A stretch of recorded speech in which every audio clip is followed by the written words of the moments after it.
We've got a pretty packed agenda, so I will just get started. I just want to start by saying thank you to everyone that's joined us this morning. I think we've had over 250 people sign up to this webinar, so it's really wonderful to see a range of people joining us this morning, from member services to local and national government and sector colleagues as well.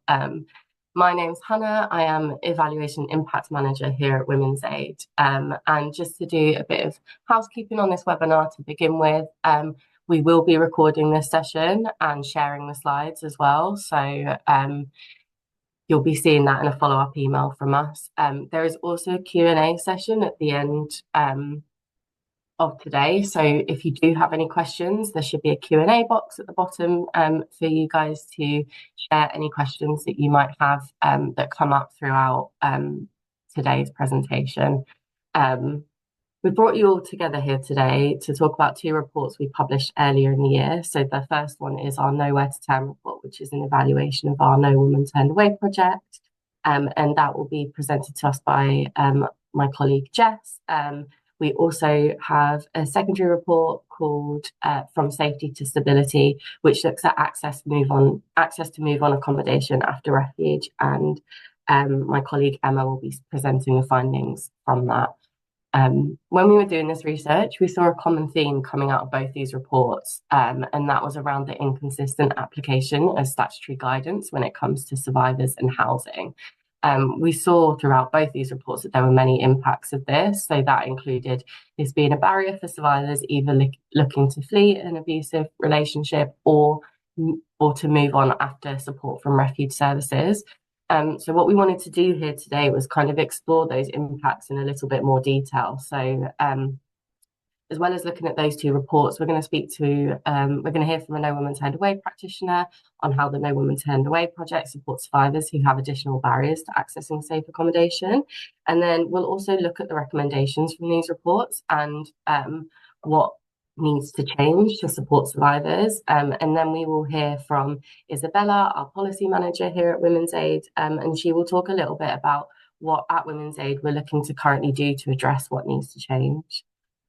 We will also finish off the session with a Q&A from our panelists. So like I said earlier, please do use the Q&A box at the bottom to share any questions that you may have.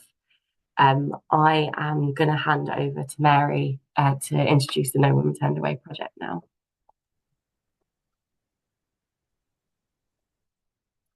Hi everyone, my name's Mary. I'm one of the practitioners on the No Woman Turned Away project. It's really good to see how many of you are attending. Just want to introduce the project really and what we do. Can I go to the next slide, please?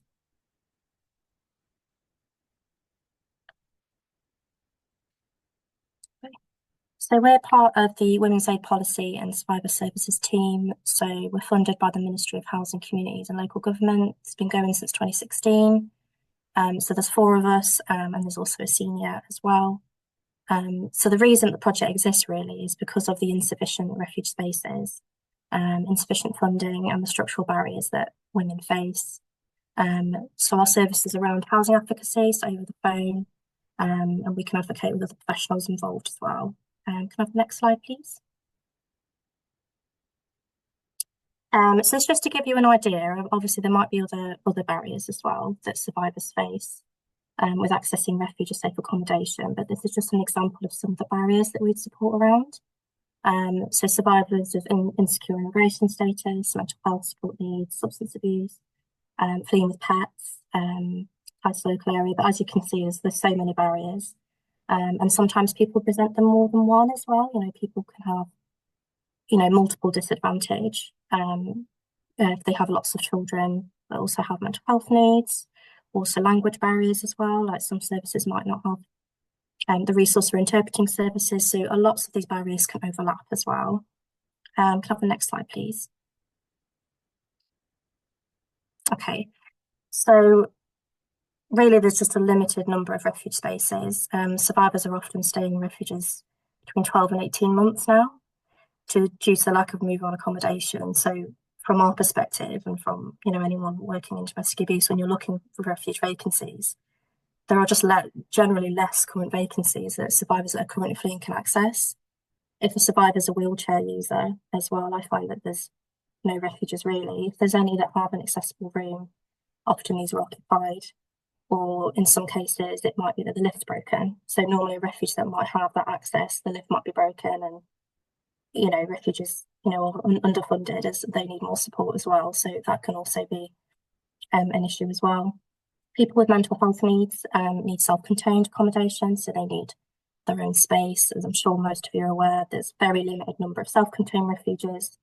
If they go to the local authority in terms of emergency accommodation, often this is shared, often it's hostels, or it might be a hotel, which isn't appropriate because it's very tight space. There's no cooking facilities, there's no support as well. And I find as well, if survivors approach the local housing department, they're asked to provide like, well, where's your ID? We need you to fill out all these forms. We need you to show your proof of benefits. But, survivors that have fled and survivors have lots of additional needs, like mental health support needs. They often can't access these. I had a client who had very complex mental health, and she was unable to access refuge due to this. A recent suicide attempt as well, which is, understandable that refuges can't accommodate for this. But we found that the housing authority just kept, often they'll say, oh, let's try refuge. But by the point I've, approached the council, the reason we're approaching the council is because those options have been exhausted, and we need you to accommodate her in emergency accommodation. So sometimes it can feel like a bit of battling. And then if she's not able to fill out forms or she finds them overwhelming or she's fled with nothing, or like things like her passport's out of date, I've had that issue before. It feels like you're battling a little bit and advocating for your client, and that's really, really difficult. Often sometimes they still put them in excess hostels. I mean, they shouldn't do, but obviously sometimes if there's nothing else available. But with clients that are particularly vulnerable, that's something that we really want to avoid. Often with larger families as well, sometimes the private rent will be framed as the best option, but private rent's not really affordable for most people. Often asking for big deposits, lots of months of rent up front, and that's just not accessible. And just the whole structural barrier just leads to survivors, in some cases, returning to the perpetrator because they don't feel they have any options. If they've got children, they're worried about stability for the children, being able to go to school. And that's really difficult, and that's just going to result in more survivors and children being at risk. So that's a lot of what I'm coming across at No One Turned Away. And then I'll hand over back to Jess, I think, to talk about the Nowhere to Turn report, which talks a lot about this in more detail. Thank you, Mary. Good morning, everyone. My name's Jess. I'm a Research and Evaluation Officer at Women's Aid, and I'm going to be talking about some of the key findings from our most recent annual report on the project, which is our Nowhere to Turn 2025 report. And this was published earlier on this year in June. So the report includes findings from the work of the No Woman Turned Away project in 2024, and has two kind of key purposes. So firstly, it evaluates the project's contributions to survivors accessing safe accommodation and examines its role within the national framework of domestic abuse services in England.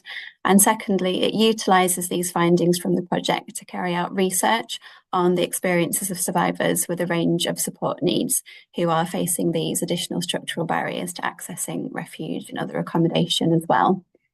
So today I'll be focusing mostly on the barriers to refuge and also the barriers to accessing suitable housing via local authority housing teams. Just to note that this report also includes an in-depth exploration of the experiences of survivors with no recourse to public funds. I won't be going into detail about this part of the report because we're focusing on housing and accommodation in this webinar. But if you are interested in learning more about that, then the report is available on the Women's Aid website. Next slide, please. So I'll briefly just talk about the methodology that we used for the report.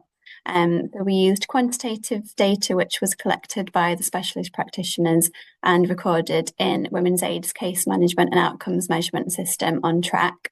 And this includes some really detailed information about each survivor supported and their journey, including demographics and support needs, experiences of abuse and perpetrators, barriers to accessing accommodation, including experiences of dealing with statutory services, other experiences while waiting for accommodation, and support delivered by the team and the outcomes of that support. And then in terms of qualitative data, so we conducted interviews, and we interviewed a survivor who was supported by the project, through local domestic abuse services who had made referrals to the project and worked alongside the team to support survivors. And then we also interviewed one of the No Woman Turned Away practitioners as well. And then additionally, we also used qualitative analysis of case notes recorded in On Track to create some anonymised case studies detailing survivors' journeys. Okay, next slide, please. So in 2024, 479 referrals were made to No Woman Turned Away. And then in terms of who referred, so Women's Aid member services made the largest proportion of referrals. Our survivor services at Women's Aid made just under a fifth of referrals. Other domestic abuse and violence against women and girls services also referred, as well as agreed partner organisations, including the British Red Cross. So 342 survivors completed support last year, which was quite a big increase compared with the previous year, so a 67% increase. Next slide, please. So if you look at the table on this slide, you can see that the project supports survivors with a really wide range of support needs, as Mary mentioned. In terms of the three most common support needs from last year, so over half of women had no recourse to public funds, 37% had mental health support needs, and around a fifth had substance use support needs. 15.2% of women faced barriers to accessing accommodation related to a disability. And we know from our domestic abuse report, which was published earlier this year, that refuge vacancies suitable for wheelchair users, for example, dropped from 1% of vacancies in 2022-23 to just 0.7% of vacancies in 23-24. So this is just one example of how many refuges aren't funded to support women with additional support needs, which is obviously a huge barrier for survivors. And you can see about 2/3 of the way down the table that we have data on the number of women supported who had a disabled child and were experiencing barriers to refuge. So we started to collect on-track data on this last year as it became apparent that many women were experiencing barriers around a lack of refuges equipped to support a disabled child as well as disabled women. Okay, next slide, please.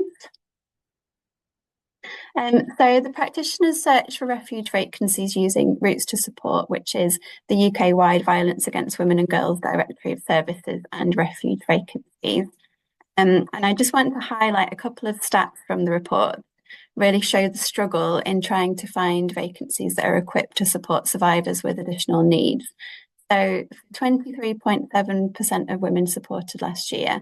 No Woman Turned Away searched Routes to Support at least once to find a suitable vacancy, and none were available. And for many survivors, the practitioner searched Routes to Support more than once, and no vacancies were available. And then the table here shows the number of times that survivors were refused from a vacancy that was listed on Routes to Support when the practitioner tried to make a referral. So 70 women were refused between 1 and 10 times. And this was actually a 27.3% increase compared with the previous year. And we know from our research on our on-track data that it consistently shows that 60% of refuge referrals are unsuccessful, with 17.5% decline because the refuge was unable to meet the survivor's specific support needs. It's important to note two things in addition to what this data shows. So firstly, many more survivors will have unsuccessfully searched for refuge before referral. And secondly, for some survivors, the practitioners don't search for refuge because they know that there won't be any vacancies that are equipped to support that survivor's needs. And they don't want to put that survivor through the process of trying to refer if it's really, really unlikely that they won't be accepted. So we've made some updates to our on-track data collection so that in the future, we will also be able to present data on these two issues as well to kind of more fully highlight this huge issue around lack of suitable refuge spaces. Okay, next slide, please. So this slide demonstrates the reality of the impacts that this lack of refuge availability has on survivors, in terms of what happens to them during the time that they're struggling to find accommodation. So around a quarter of survivors experienced further abuse from the perpetrator, and 7% experienced abuse from an additional perpetrator, for example, while they were sofa surfing. Over 13% of women didn't have enough money to buy essentials for themselves and their children. And over 13% were afraid to actually go outside, often because the perpetrator knew where they were. Almost 9% of women slept rough, which was actually an increase from the previous year of the project. So these statistics really highlight the hardship that women experience when they aren't able to find accommodation in a timely way. Okay, next slide, please. So some survivors supported who have been unable to access refuge are placed in emergency accommodation. And last year, over 1/3 of women supported by the project stayed in emergency accommodation. However, this is often unsuitable and isn't a substitute for refuge. So it doesn't provide safety and support from domestic abuse professionals that's often needed to recover from abuse. And survivors staying in temporary accommodation often report fears around the perpetrator finding out their location. Living conditions are sometimes poor, with issues like a lack of basic necessities, like a fridge or cooking facilities. And the support worker from the local By and For domestic abuse service that we interviewed explained how a woman and her child they'd recently supported were placed in a hotel close to the risk area. And you can see from the quote there, she said, local council put the survivor in a hotel, which was literally a corner away from the perpetrator's house. She was made to leave the following day, and at 10 a.m., she was standing outside the hotel waiting for the police to come and pick her up. It wasn't really safe, and she had a child with her. So you can see the impact of this on survivors and their children. And just to note that our Nowhere to Turn 2024 report has a more in-depth exploration of the inappropriate nature of temporary accommodation. So if that's something you're interested in reading more about, on our website as well. Okay, next slide, please. So in 2024, the No Woman Turned Away project and the wider Women's Aid Survivor Services team recorded 89 incidents of failings and negative responses that survivors experienced from other agencies. And over 2/3 of these were regarding statutory services. And a key finding from the analysis of these incidents is that while statutory services and the guidance attached to statutory duties exist with the intent to strengthen responses for survivors, this guidance clearly isn't always being followed, which is resulting in further harms to women and children fleeing abuse. Okay, next slide, please. So since the Domestic Abuse Act and the amendment to the priority need for accommodation under the Housing Act, local authorities must consider survivors made homeless due to domestic abuse an automatic priority. Despite this, women experienced unlawful delays in processing homelessness applications, housing teams ignoring guidance that local connection rules don't apply in domestic abuse cases, and informing survivors that they weren't eligible for support. For example, one housing team incorrectly advised a woman she needed police evidence of abuse. Another housing team refused to provide support unless further abuse occurred. And last year, 10 of the 100 women who contacted a housing team were actually prevented from making a homelessness application. So I'm just going to read this case study from the report, which is kind of one example of how difficult a survivor's journey to safety can be when a housing team doesn't meet their duty. So Ada had experienced coercive control, emotional and sexual abuse, and was referred to the No Woman Turned Away project by another Violence Against Women and Girls service, as they had been unable to refer her to refuge. Ada had a long-term health condition and received weekly hospital treatment, meaning she needed to stay in the local area. The local housing team initially refused to support and then repeatedly failed to return phone calls or arrange appointments over several months. The No Woman Turned Away practitioner collaborated with the local domestic abuse service to advocate for Ada to be accommodated. No woman turned away, then sought advice from Shelter before contacting a solicitor to challenge the housing team, which eventually led to Ada accessing temporary accommodation. No woman turned away supported Ada to apply for housing benefit and ensure she could access ongoing support from an outreach service. Okay, next slide, please.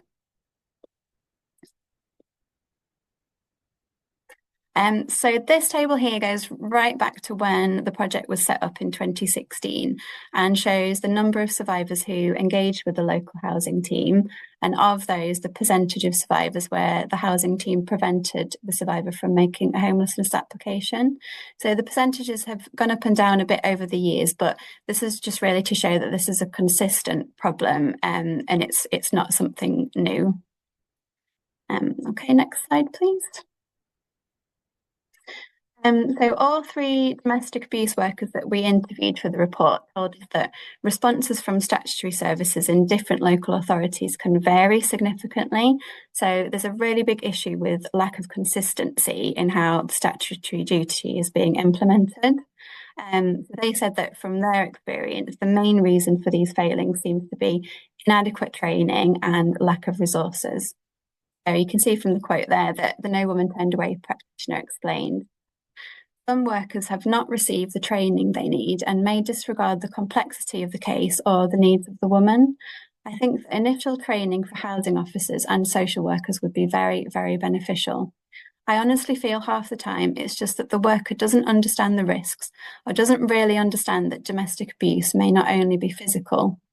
They need to work with very limited resources, so sometimes they can try and do their best to make survivors access other forms of support or try and find ways they can get away with not providing accommodation.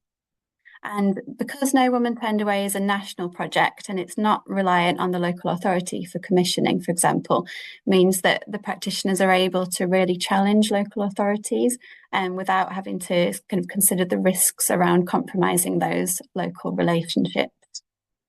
Okay, next slide, please. So the project builds on and complements the work of our network of local frontline member services and other local domestic abuse services as well. And the team have an enhanced understanding of this network and are able to refer to the most appropriate provider as well as explore a range of accommodation options. And a key role of the project is advocating for other professionals to support survivors. And the graph here shows that the largest part of the practitioner's time was spent liaising with other professionals. So this included working with refuge staff to identify suitable vacancies, referring to local domestic abuse support, and liaising with statutory services. So this reflects the role that the project undertakes to ensure that women access the right support from the right services. Okay, next slide, please. So following support, almost half of women had a new housing outcome, including refuge, emergency accommodation, private rental, council housing, or supported accommodation. And on the right are a couple of quotes which highlight the impact of No Woman Turned Away in achieving positive accommodation outcomes. The refuge worker explained that the women they referred would likely have been placed in less suitable accommodation without support from the project. So she said, I do definitely think more people would have been sent to homeless accommodation or been put in spaces where they were not the most suitable places for them, in homeless shelters or hotels, potentially with men. So definitely, I think it's had an impact on the outcomes for those women. And the other worker said, one of the main things that I've referred to No Woman Turned Away for is when I felt we've exhausted all other options. If I'm like, we're not getting anywhere, we're going to refer to No Woman Turned Away, and then hopefully we can get it sorted from there. Okay, next slide, please. So even with this specialist support, some survivors facing extremely high barriers were ultimately not able to access refuge. So you can see that no survivors with a male child over 14 were accommodated in refuge. Only 2 out of 29 women with an offending history accessed refuge, and only 2 out of 26 women who had a dependent child with a disability accessed refuge. And this data really highlights that systemic changes are needed in order to address these barriers and ensure that all survivors are able to access the safety and specialist support provided by a refuge. Okay, next slide, please. So a few takeaways from the report. So it supports our understanding of the policies, systems, and services that influence access to safe accommodation for survivors with a wide range of support needs. It's clear that insufficient funding for refuges and inadequate and unsafe responses from statutory services are making survivors' journeys more difficult and more dangerous. The No Woman Turned Away practitioners support women to navigate these complex barriers to access safety, and the project also plays an important role in informing, reminding, and challenging other services. However, it's clear that the barriers faced by many survivors are so high that they still aren't able to access refuge, even with the specialist support, and these barriers must be addressed.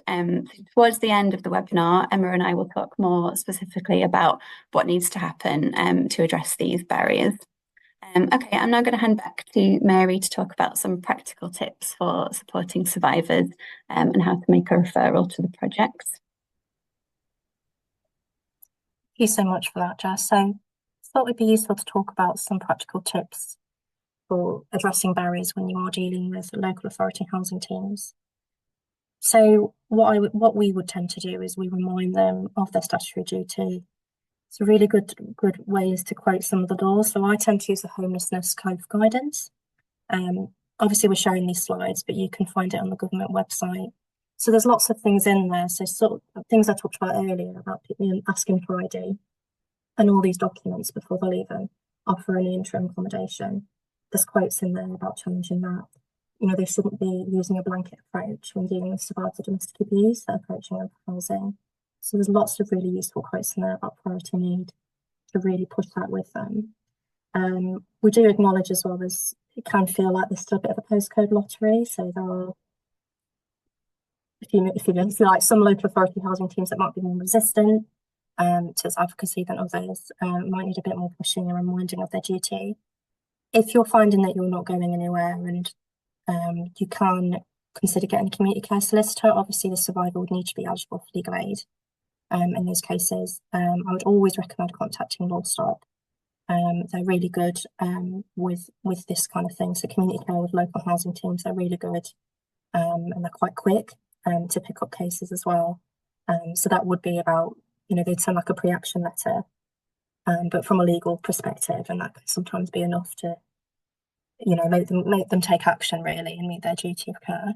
But, you know, also when you are dealing with housing and any other professionals that you feel are being resistant or combative sometimes, you know, be confident in yourself. You know, if you're a domestic abuse professional, you know what you're doing. You know, you work in a trauma-informed way and you know about the risks and you know what's best for the survivor. They should always be working from the Domestic Abuse Act's definition of domestic abuse as well. So sometimes I know that can be something that you come across if they say, well, there's no physical violence or something like that, or the last incident was then, you know, that's not their job. You know, we can do dashes and things like that. You know, I'd always try and avoid, sometimes I've had a housing officer do a dash when they don't need to do one, one's already been done. You know, that's the one that should be trusted. You know, we know what we're doing, we're advocating for a reason, and we're supporting survivors for a reason. So I'd always advise, I don't know if this is a practical tip, but just be confident in yourself when you are dealing with the local authorities that might be being resistant in some way when you're trying to get a good outcome for a client. Can I have the next slide, please? But just a reminder as well is that, you know, our role at No Woman Turned Away is we work with local domestic abuse services, you know, and it's quite difficult, as Jess referred to, if you're dealing with statutory services, it's quite a difficult position for you to be in because you might have, you know, working relationships with them. You know, there's the funding issues as well. So that can limit the scrutiny and pressure that you're able to do. But, you know, No Woman Turned Away, we're a national project. We've got that national picture. You know, we know, and when we get referrals from different areas, we can sometimes see a pattern, which is reflected in the Nowhere to Turn report and all the research we do. So we can take referrals with that in mind. You know, we utilise our experience to support the woman, but also, you know, local services yourself to be able to get the best outcome for her. You know, we focus on the housing advocacy side of things. So obviously I talked about the practical tips and quoting the law and things like that, but, you know, obviously, you know, we have the resources to do that and support you with that. You know, anything you're not sure of, you know, please just refer or, ask us any questions. And if we're both stating the same position and both applying the same pressure, this often does result in a positive outcome around accommodation. It's more people in her corner. That's what we want. We want more survivors to be safe and in suitable accommodation. So, we're here for you, really, for local services. Can I have the next slide, please? So people that can refer to us are specialist services, which are listed on Route Support, and also Women's Aid member services. We do also accept referrals from partner organisations such as the British Red Cross, Muslim Women's Network, Traveller Movement. We can't accept referrals from statutory services, I'm afraid. But honestly, we've got the online referral form, but please, any questions or anything, just email us. No one turned away at womensaid.org.uk. Even if it's just to talk through a case, if you just drop us an email, anything you're not sure about, any of us on the team are happy to have a chat with you, because obviously we know every case is different. It might need to be approached with differently. There might be something that the council or professionals said that you've never come across before. So please just email us and please reach out. That's what we're here for. And we know that there is a lot more resistance at the moment from local authorities, and we're more than happy to support with that. So now I'll hand over to Emma, and she'll be talking about from safety to stability.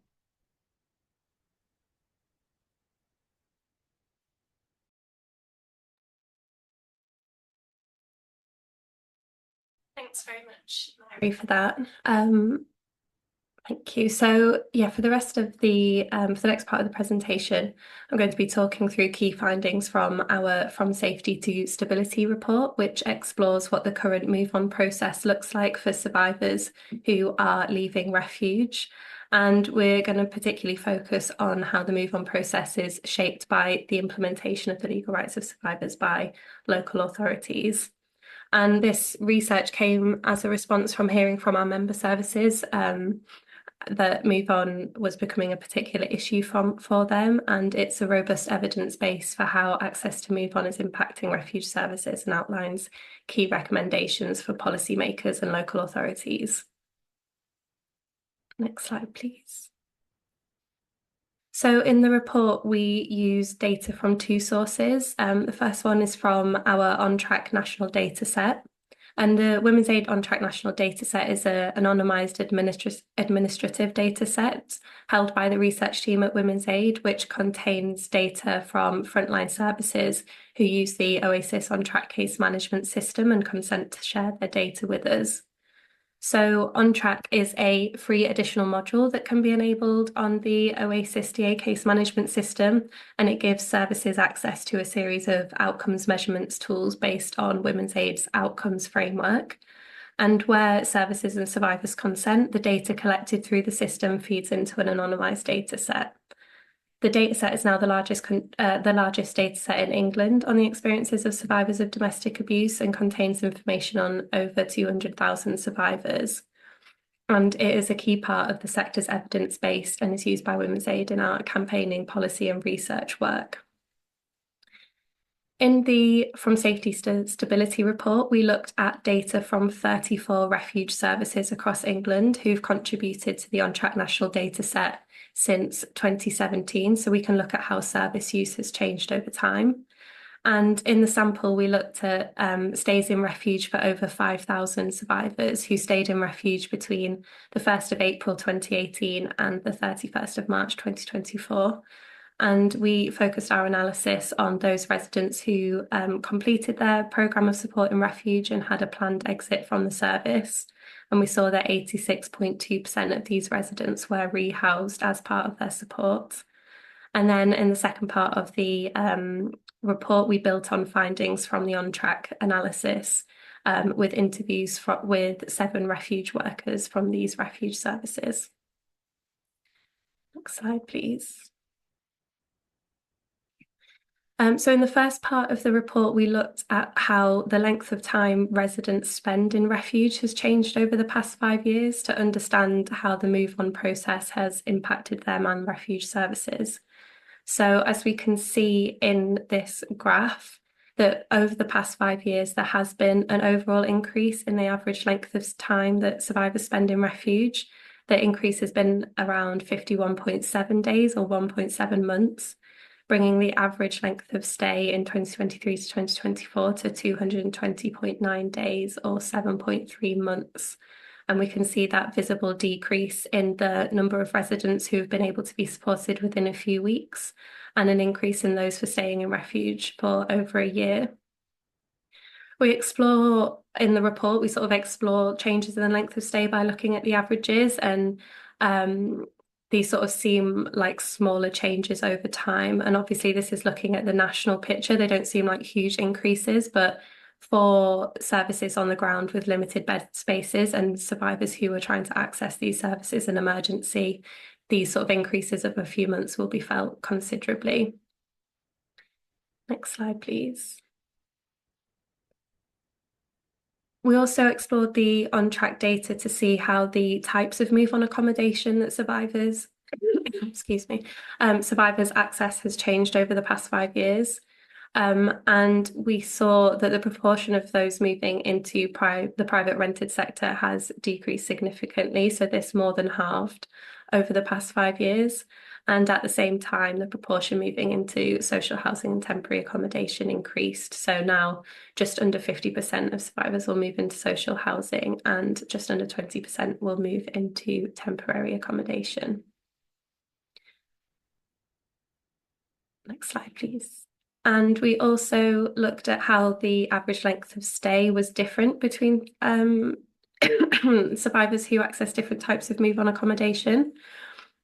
So for those moving into social housing, the average length of stay was much longer, and it increased by about 2 months over the past 5 years. So now the average length of stay was around 8.8 months. And we actually saw for those moving into social housing within the same local authority as the refuge, that the average length of stay was nearly 2 months longer in 2023 to 2024. So the average length of stay was around 10 months. And these residents saw the largest increase in the average length of stay. So this increased by nearly 4 months over the past 5 years. There was a slight decrease in the length of stay that those moving into the private rented sector had by 2023, but obviously this is at the same time that the numbers of those moving into this type of accommodation decreased pretty significantly. There was also regional variation in the average length of stay. So London-based services, the average length of stay was about 2 months longer than for those accessing services outside of London. But for those services outside of London, they did see a slightly bigger increase over the past 5 years. And we also looked at average length of stay by nationality. So we saw that for non-British nationals, they stayed in service for an average of just over 2 months than survivors who are British nationals. And for those who non-British nationals who access social housing, the average length of stay was just under a year, which was pretty significant. Could I have the next slide, please? So what could we see from the on-track data? So I'm sure, as many of our member services are very used to now, that longer stays in refuge are becoming more common, and the average length of time that women and children spend in refuge is now over 7 months. And the types of move-on accommodation that survivors access has also changed. And we explore the reasons for this and the different reasons for this in a lot more detail in the full report. But obviously we know that the national housing crisis has created the conditions where social housing is the only sort of viable option for many survivors. And the private rented sector is sort of completely inaccessible for most survivors.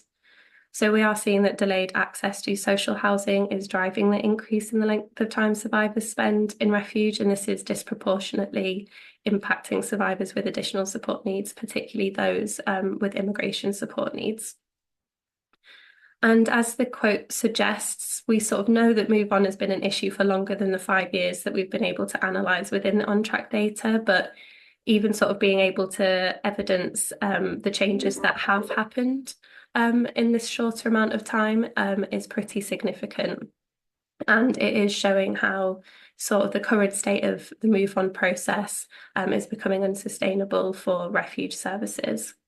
So in this context, this is the context that we then explored how the move on experiences were determined by local authority housing teams. The next slide, please. So as Jess covered, the housing rights of survivors have been strengthened by the Domestic Abuse Act and the amendments to the Housing Act. And so when survivors are in refuge or leaving refuge, local authority housing teams must now consider them to be homeless, priority need, and no longer subjected to the local connection residency tests when they approach a local authority for social housing. But we saw throughout our interviews with refuge workers as part of this research that the implementation of this statutory guidance was often inconsistent, ignored, or misunderstood. And we heard from all refuge workers that local authority teams would often refuse to take duty of their residents, despite it being their legal obligation to. Go to the next slide, please. So specifically, we heard from refuge workers that many of their residents were still being subjected to local connection residency tests, and this left survivors with limited safe housing options when leaving refuge. So some of the examples that I've shown on this slide from our interviews, that this is obviously a particular issue for residents who have to move out of area to reach safety. So we saw that local authorities, they would say that the survivor had to move back to the county that they fled from in order to access social housing, or they wouldn't consider that somebody in refuge was still in the process of fleeing or would still be a victim of domestic abuse, and so they wouldn't give them priority allocation in their sort of local allocation housing schemes. And this included, and so also the sort of example on the left really summarises these issues that we're hearing from our interviewees. So the local authority that they were applying to out of area from the refuge, they dug their heels in because she was a lone single woman and didn't have any local connection. And because she was accommodated with us at the refuge, they said they couldn't put her in priority banding because she's already in safe accommodation. So they've come to us, and because they are safe, because they're in the safe house, they are still safe, but they're not actually safe to be rehoused in that current area and sat down their roots. And if we rehoused her there, she's a sitting duck again. I have the next slide, please. Some of the other issues that we were coming across in our research that our interviewees spoke about was that, again, local authority housing teams didn't accept that someone in refuge was homeless and would have to sort of authorise the resident with the 28-day notice before they would even consider their homelessness application. And we saw that even when local authorities would accept duty of a resident, that they would not give them the appropriate priority banding. And this was a particular issue for some services who supported single women who felt like they were sort of having to compete in these allocation schemes against families, and this further delayed their access to social housing. Next slide, please. Our research participants also spoke about how local authority teams also showed a lack of understanding of domestic abuse and the needs of survivors and the role of refuges more widely. So this feeds into what we were previously discussing about not recognising the legal framework for survivors' access to social housing, but it also impacted the attitude and culture which refuge workers and survivors were having to deal with when they were in contact with local authority teams. So some of the examples our research participants gave us, and which was showed on the screen on the slide there, is that their residents were sort of just expected to accept any accommodation they were offered just because they were homeless, and this was even if the property was sort of in their risk area, or if it was far away from the support networks that they'd built up during their process of recovery. And they often felt like they were being challenged and judged for applying for social housing. And one of our research participants explained that this lack of awareness of DA and the needs of survivors was punishing. And as many noted, they sort of did not consider the fact that they were working with victims of abuse, which comes with specific considerations around safety, which are not limited to local authority area boundaries. Next slide, please. So what we saw from our research was that survivors' move on experience and access to social housing is significantly shaped by individual local authority housing teams or even individual workers' knowledge of the relevant legislation and domestic abuse. And this often left refuge workers battling with the inconsistent applications of the legislation. And although the housing rights of survivors have been strengthened, the current implementation of the duty does not reflect the need of survivors who moving on from refuge and often need to move across the country to find safety. And I think this quote sort of summarises sort of all of these themes that we saw. So, but they're just kind of told to go everywhere. They're kind of just told everywhere you go, well, we don't have a duty to house you. It's pretty much unless you flee to the exact area you think you want to live in, you can't really then get accommodation anywhere else. But of course, when you're fleeing domestic violence, you go to the first place that takes you, don't you? Because you're so unsafe. You're not really thinking, well, in 6 months down the line, I want to live in a different local authority. So yeah, that is difficult. Slides, please. So how is this current move on process impacting refuge services? So one of the significant impacts we saw in our research was that delayed access to social housing is further reducing refuge services' ability to meet the demand for their services because bed spaces are just becoming available less frequently. So looking at the 34 refuge services in our sample, we saw that as length of stay increased, that there was fewer survivors able to access their services, even though the number of bed spaces in the sample was increasing. So, for example, between the financial years 2022 to 3 and 2023 to 4, 114 fewer survivors were able to access the refuges, despite the number of bed spaces increasing by 2. And yeah, I think the quote there on the right as well just summarises how, because of the current state of move on, that refuge capacity isn't just about increasing bed spaces anymore. And sort of improving access to social housing is essential to improving to enabling refuges to meet the demand for their services. Next slide, please.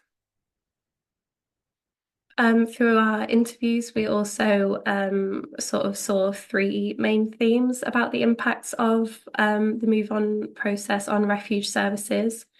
So the delays to accessing move on means that refuge workers are often having to sort of work beyond their specialist domestic abuse role, and often having to provide support to residents sort of outside of their specialisms. And this is because as residents spend longer in refuge, their support needs change from being sort of immediate emergency domestic abuse support needs to more longer term support needs. And this was particularly the case for residents with additional support needs. A lot of refuge workers reported having to do additional training around things like mental health and substance use. And again, these are just types of work that refuge services aren't sort of recognised or resourced to do, but become more common as length of stay in refuge increases. We also heard that longer stays in refuge mean that the management of the refuge becomes more difficult, and sort of the management of the necessary restrictive rules of being in refuge become more difficult as residents spend longer in service. And finally, we saw that staff wellbeing was impacted significantly by the current move on process. And this is because it's creating a sense of frustration and demotivation within staff who have to bear the brunt of battling with local authority housing teams, as well as survivors' frustration with the process. Next slide, please. And how is the lack of move on accommodation impacting survivors? So refuge workers told us that the longer waits in refuge contribute to examples where their residents would sometimes disengage from being in refuge and return to an accommodation that was either living with a perpetrator or known to the perpetrator. They also reported how residents' well-being was impacted. So often mental health services won't accept referrals for people who are in temporary accommodation, even if we know that some of the residents are going to be in the same address for up to a year. And it also creates the condition where residents are sort of like around the conditions where they can't move on from abuse and might be living in conditions that re-traumatize them for extended periods of time. And we also heard that the process of having to rely on local authority housing teams for extended periods mirrored the dependence and controlling relationships residents were previously in, negatively affecting their impact, their well-being. And finally, refuge workers reported about how the longer stays in refuge meant that this created dependence on refuge for some residents, and it made the eventual step of moving out of refuge more daunting because residents had become so sort of used to all of the safety measures within the service. And it was noted that this was a particular risk for survivors with additional support needs. I have the next slide, please. And for child survivors, we also heard about how their well-being and experiences of schooling was negatively impacted by extended stays in refuge. So it impacts their ability to maintain and sustain friendships and contributed to behavioural issues, particularly for young teenagers who are having to be in refuge for sort of multiple years. And of course, the sort of delays to accessing school places and the unpredictability of how long the stays in refuge were going to be also caused significant disruption for young people in service. And this quote on the side sort of summarises how heartbreaking it can be for children having to spend extended periods of time in refuge. So literally, they'd just leave everything behind, or their family and friends, and then to think that they make that all again and then have to move again and start from scratch. It's so difficult, and even when they get used to refuge, they make friends, and the longer they are somewhere, they start to think of it as home. I've seen children crying when they leave refuge because they just don't want to go. I think it's one of the cruelest parts of all of it, that out of no fault of their own, they're just becoming so unsettled for such a long time. Next slide, please. And when we discussed with our research participants the factors that lead to positive move-on experiences for their residents, the sort of overwhelmingly common factor was when local authority housing teams had received specialist domestic abuse training, often from the specialist services themselves. And this sort of improved the logistics of the move on, but also the attitude towards their residents also improved. And when local authority housing teams had a specialist domestic abuse worker, we also saw that that was one of the most common factors that created positive move-on experiences, and these workers were able to sort of ensure that the residents were getting priority banding and sort of appropriately dealt with through the allocation schemes as well. Next slide, please. Thank you. So from both pieces of research, we have sort of set out some recommendations about what needs to change to improve access to safe accommodation and also move on accommodation for survivors. And sort of as mentioned previously, one of the main factors is to be providing statutory agencies who work with survivors with specialist domestic abuse training. And this training should align with the legal definition of domestic abuse and cover the full breadth of survivors' need, including working with survivors with insecure immigration status. Commissioners need to be taking regular training as well.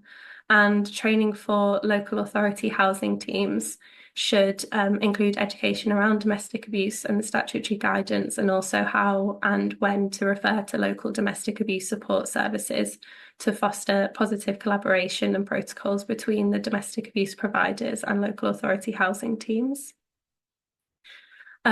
We also, from our Investing to Save report, we also make recommendations for how much needs to be invested in the specialist domestic abuse sector, including money ring-fenced for buy and for services, refuge services, and community-based services to ensure that all survivors have access to the different types of services that they need and when they need it as well.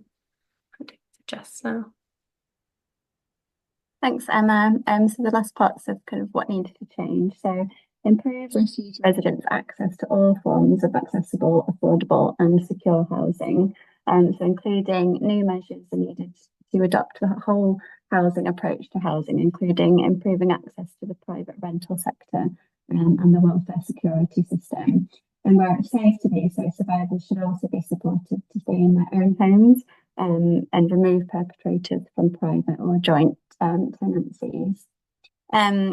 We need to embed a cross-country approach to move on accommodation, so a national link-up mechanism between refuges and housing associations with direct let vacancies, and this will ensure the process is swift and simple as possible. And finally, to implement reforms to the oversight of the statutory duty to ensure it's delivered in line with statutory guidance, delivers value for money and meets unmet need as well. So I'll now hand over to our colleague Isabella to talk about some things we're currently working on.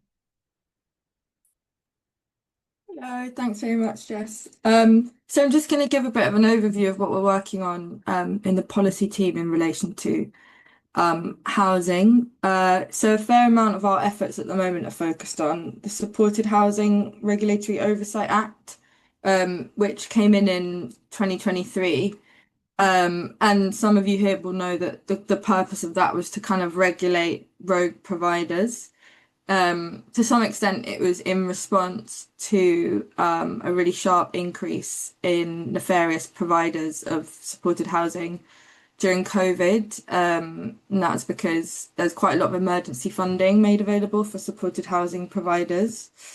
But quite quickly, that sort of led to landscape which was sort of characterized by a lot of really quite nasty providers that were claiming to support vulnerable people, but exploiting the exemption of the benefit cap for supported housing providers, and in many cases providing very little support, very dangerous environments for domestic abuse survivors in particular.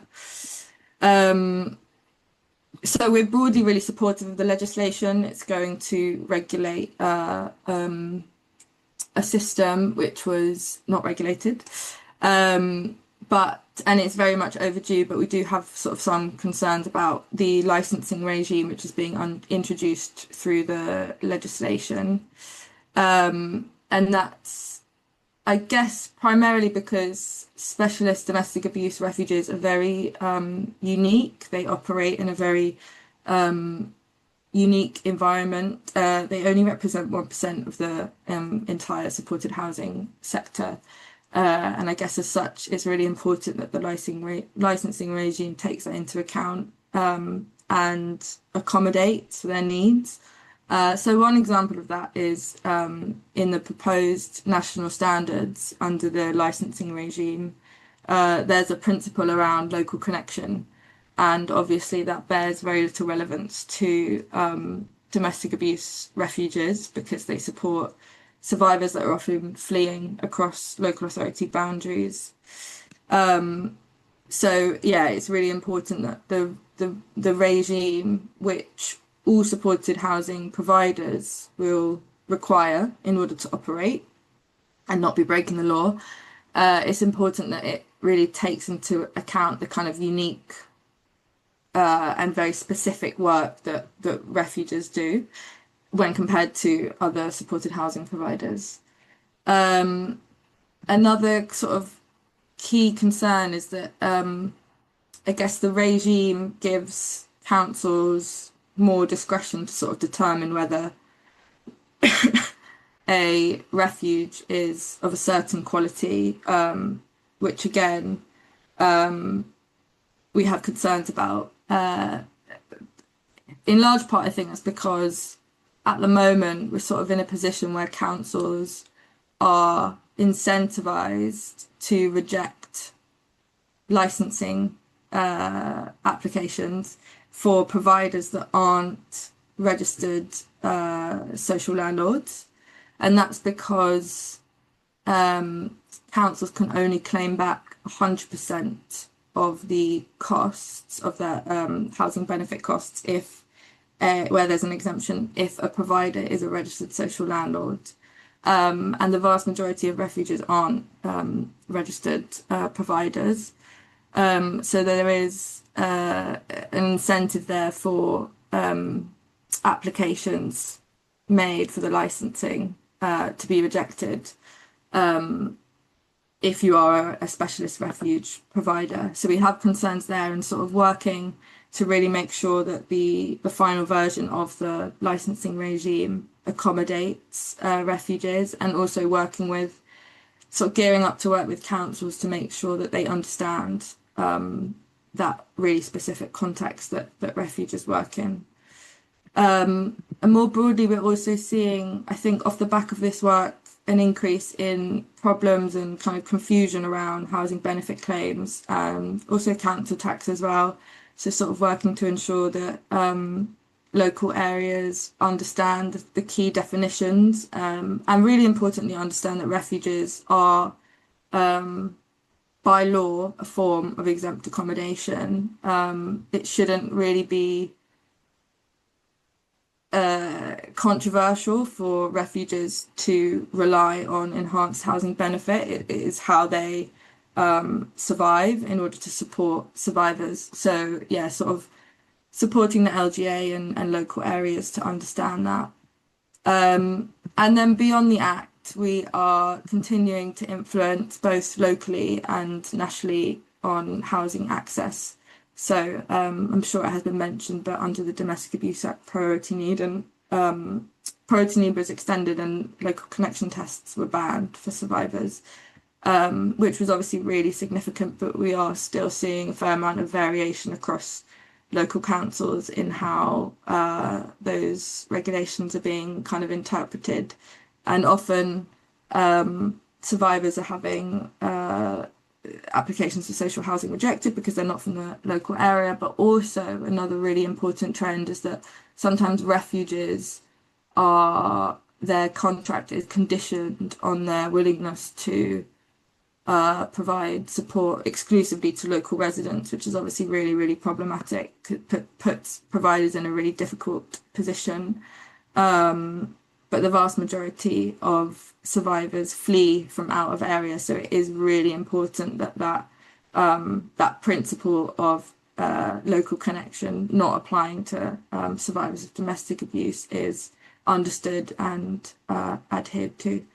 And I guess more broadly, sort of working with colleagues to really highlight the urgent need for a national move on link up mechanism to kind of alleviate the pressures on housing stock, but also refuges, and ensure that survivors can build a life independent from abuse when they're ready to. I feel like I whizzed through that, but that is a little summary of what we're focusing on. Thank you so much, Izzy. That was brilliant. hopefully some really nice examples of how we're evidencing a need and trying to address it. What we're going to move on to now is our Q&A section. So we're going to be taking some questions from you guys. There's already been quite a few sent through already, so thank you for those that have shared them. If anyone else has any other questions, please do pop them in the box below. I just want to make a note that we are only able to answer the questions that are relevant to the experience of the panelists. Any questions that we can't answer live, we will look to follow up via email where possible. I'm going to hand over to Mary for our first question. So this came in prior to the session, and the question is, what can we do to promote a pet-friendly accommodation for survivors and their families? Yeah, so I touched on this earlier. It is really difficult when survivors are fleeing with pets because there's a limited number of refuges anyway, but also even less so refuges that are able to take pets. I think in terms of promoting pet-friendly accommodation, I think it'd be really good if, you know, who asked the question, if they're aware, if they're able to sort of partner with their local domestic abuse service, or if no one turned away as well. We do have a list of pet-friendly refuges that we always refer to when we have a referral from a survivor with a pet. So we'd always work off that first. Even if they're not showing us any space, I quite like to sort of, sometimes I have refuges that I call and they're like, no, like they're sick of me calling them. So I think in terms of promotion, I think that's what we need to do. And I think, part of No One's Turned Away is the research that comes from that. And I think it comes from more awareness as well that, it's really important for survivors to be able to stay with their pets. I mean, pets are their family, really. And hopefully be able to get more provision for that for temporary accommodation as well. So I'm not sure if that really answers the question, but I think more partnership work in domestic abuse services, Cats Protection, Dogs Trust, if they, aware of any pet-friendly options through their networks, I think more partnership working is probably the answer to that. Brilliant. Thanks, Mary. Jess, I'm going to hand over to you. We've got a question from Ritika, who's a policy coordinator at IMCAN. She said, could you please explain more about how and why local authorities have prevented women from accessing temporary accommodation? Sure. So in terms of how, so there are a range of ways that the No Woman Turned Away team see, which I can give a few examples of. So as Isabella mentioned, so despite the guidance advising that survivors of domestic abuse aren't required to have a local connection, some local authorities are still refusing to accommodate because the survivor doesn't have a local connection. So the No Woman Turned Away team then have to advocate and remind the local housing team that that local connection isn't required. And then usually this advocacy will result in the survivor being accommodated. But if not, then the team sometimes have to involve a solicitor, so a community care solicitor, for example. And then at that point, most teams will then respond and will accommodate the survivor. But obviously, it should be the case that all local authorities and housing teams are aware of this guidance, and there shouldn't have to be that advocacy that takes place in order to accommodate the survivor, because that obviously results in a delay in the survivor being able to access safety. Sometimes housing teams ask for evidence of domestic abuse, or they don't always recognise certain forms of abuse. For example, if the abuse hasn't been physical, they might argue that the survivor is able to remain in the home with the perpetrator. We also sometimes see cases where the survivor has had to leave temporary accommodation. For example, if they've been staying there and they've experienced abuse from an additional perpetrator, or if that temporary accommodation they've been given isn't suitable. And then if they leave that accommodation, the local authority sometimes argue that the survivors made themselves intentionally homeless, when actually that's not the case. They had to leave that accommodation for a valid reason, and the housing team then tries to kind of withdraw duty at that point. And again, advocacy is then required. Sometimes it's the case where the survivor or the support service will submit a homelessness application and the housing team just won't get back to them. So they'll delay returning phone calls, and sometimes this can happen for weeks at a time, like in the case study that I mentioned earlier. There are a range of ways. And then in terms of why, so the two main issues that we think and we see is a lack of training. on domestic abuse in general, and then on the statutory guidance, and then also a shortage in funding within local authorities, which sometimes means that they will try to delay or try to pass the duty on to another local authority. Yeah, hopefully that answers the question. Yeah, that's great. Thank you, Jess. I've got one for Mary. So this is from an anonymous attendee. Working within a local council and having a national placement policy in place is often difficult to manage expectations with victims, and often they also decline refuges as well, some wanting to remain in danger areas. Do you have any advice? Yeah, I think I want to acknowledge that, the pressure that you're under, and, we've talked a bit about the lack of funding, and yeah, that's really difficult. I think in terms of your question, I think I'd want to explore what their ties to the local area are. If they want to stay in their danger area, they might have, a good reason for that. Sometimes women that need to attend medical appointments, or have really specialist treatment, or children in specialist schools, or lots of different reasons. So I'm not sure if that really answers it, but I'd want to explore what their ties to the local area are, and, go from there, really.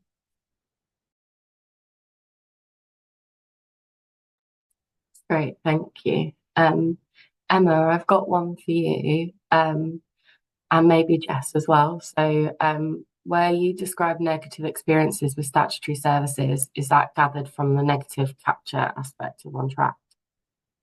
Thanks, Hannah. So as part of the research, we didn't use data from the negative capture. We did these as sort of interviews with our research participants.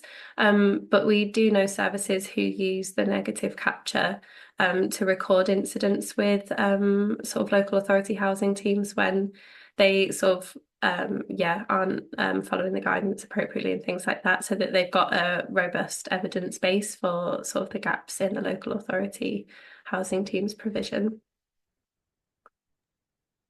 Yeah, so in terms of the Nowhere to Turn report, so we use the negative capture data from On Track. So that includes data that's been recorded by the No Woman Turned Away team, as well as our other survivor services at Women's Aid.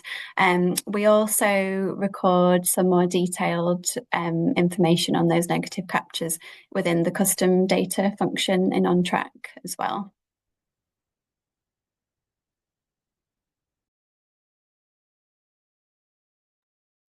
That's great. Thank you, Jess. I'm just having a look. So Mary, I've got another question for you. So can I please ask, once MVDAC has been granted, can we start housing duty immediately, or does ILR have to be issued? No, as soon as the MVDAC is granted, that grants access to public funds, which includes housing assistance and housing duty. So as soon as it's granted, you can start duty. Amazing, thank you. We've got another one here. It was mentioned that there will be updates to On Track to record some information on the qualitative outcomes highlighted in the reports. When can we expect to see these added to On Track? Thanks. So I think this was referencing some of the changes that Jess spoke about for the No Woman Turned Away team. So those changes to On Track will be sort of just specific to the No Woman Turned Away team's On Track system. We are looking to update our outcomes framework and the outcomes tools in On Track. And part of that is going to be meeting with On Track users to understand sort of their needs and any changes they want to see to the outcomes collection tools in On Track. We're going to be running these sessions in the new year in January. So I can post a link in the chat to the online form if you would like to sign up to these sessions, and can sort of discuss any of the outcomes that we might have talked through in today's webinar that you want to see sort of reflected in the outcomes tools in the system. Great, thank you, Emma. I've got a few that are talking to a bit of I suppose a lack of response from local authorities following like cancellation of housing applications. Mary, I was wondering if you had any advice on kind of how to advocate with for your survivor with local authorities. Yeah, that's often a problem I come across as well, is just not being responsive. I mean, it shouldn't have to be, but I would give deadlines. I'd say I need a response by the end of the day on this date. You could say, if I don't get a response, then we're consulting with the community care solicitor to address the gaps in provision. So I would give deadlines, give them a chance to respond. But if you're just not getting a response, sometimes I find you might have to escalate it. I'm not sure if that answers the question, but that's how I tend to deal with non-responsive authority.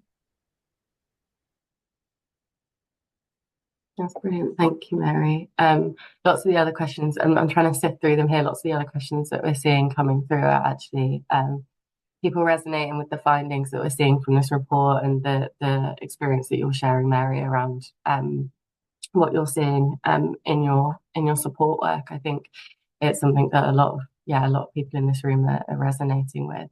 I'm just going to do a final shout out for any other questions before we wrap up. So do let me know if you have any others. I'll give it another 30 seconds or so. If not, I will look to wrap up this webinar.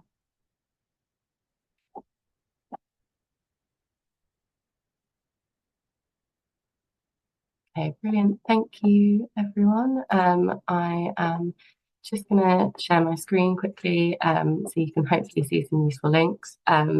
Just want to say thank you to everyone for attending today's webinar. I hope you found it helpful and interesting. And just want to say thank you to all of the panelists as well who supported this webinar and took their time out to do that. And also finally, a thank you to member services and survivors who made our research possible.